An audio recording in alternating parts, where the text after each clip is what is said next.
Yo mga idol, kamusta? Sports Talk PH nga pala.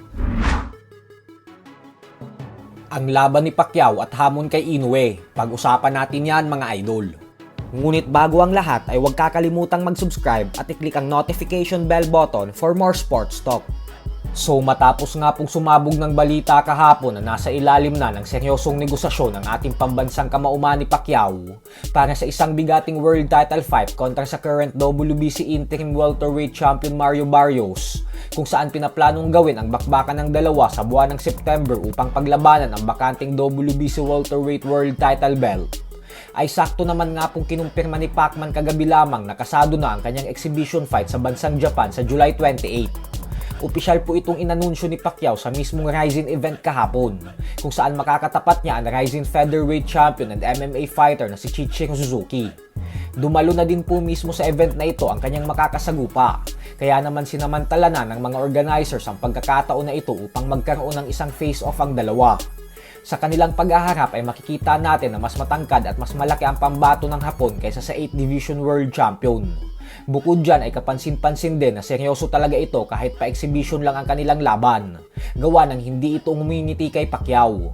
Pero ganun pa man ay nasa ating pambansang kamao pa din ang advantage sa laban na ito.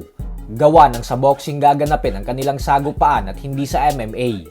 Para po sa mga hindi nakakaalam ay sinabi na din po sa nakalipas na buwan lamang ng MP Promotions President Sean Gibbons na gusto muna ni Pacquiao lumaban sa isang exhibition fight bago ito tuluyang sumabak sa isang totoong boxing match. Kaya naman posibleng gagamitin ito ni Pacquiao bilang isang tune-up fight bago sumampa laban kay Mario Barrios o kaya naman ay kay Conor Benn. Patungkol naman sa naudlot na exhibition fight niya kontra sa Muay Thai and kickboxing legend Buakaw Bangkamek ay wala pa po tayong bagong update patungkol dyan. Basta ang huling sinabi lang ng mga organizer sa Thailand ay matutuloy pa din daw ito bago magtapos ang taong 2024. Kaya naman asahan natin na magiging aktibo talaga ang ating pambansang kamao sa huling 6 na buwan ng taon na ito sa ibabaw ng lona. Sa kabilang banda naman mga idol ay naging pamilyar nga po ang undefeated top featherweight contender na si Bruce Carrington sa mga Pinoy boxing fans. Gawa ng pinatulog nito ang ating pambato na si Bernard Torres sa naging bakbakan nila nitong buwan ng Pebrero lamang. Bukod dyan ay gumagawa din talaga ito ng ingay ngayon sa mundo ng boxing matapos ng kanyang mga napaka-impresibong panalo. Kaya naman dahil dyan ay siya ang tinanghal bilang The Ring Magazine 2023 Prospect of the Year. At kahapon nga po ay dahil nasa New York City ang current undisputed super bantamweight world champion Japanese monster Naoya Inoue, gawa ng dumalo ito sa event kung saan tinanghal siya bilang 2023 Fighter of the Year ng Boxing Writers Association of America, ay sinamantala na nito ang pagkakataon upang panoorin ng live ang laban ni Carrington. Dahil alam naman nating lahat na binabalak na talaga ni Inoue umakyat ng featherweight division.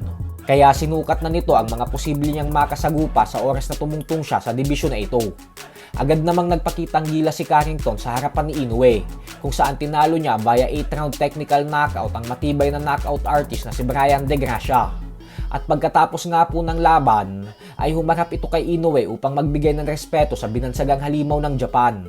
Agad namang kumaway si Inoue kay Carrington upang ipaalam dito na nakita niya ang magandang performance na ipinamalas nito. Bukod dyan ay buong tapang na din sinabi ni Carrington sa post-fight interview nito na gusto niya daw makasagupa si Inoue sa lalong madaling panahon kapag umakyat na ito ng featherweight division.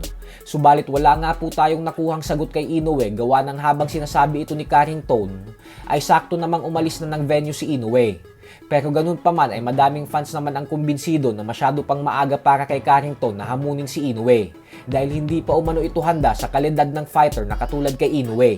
So hanggang dito na lang po muna tayo mga idol.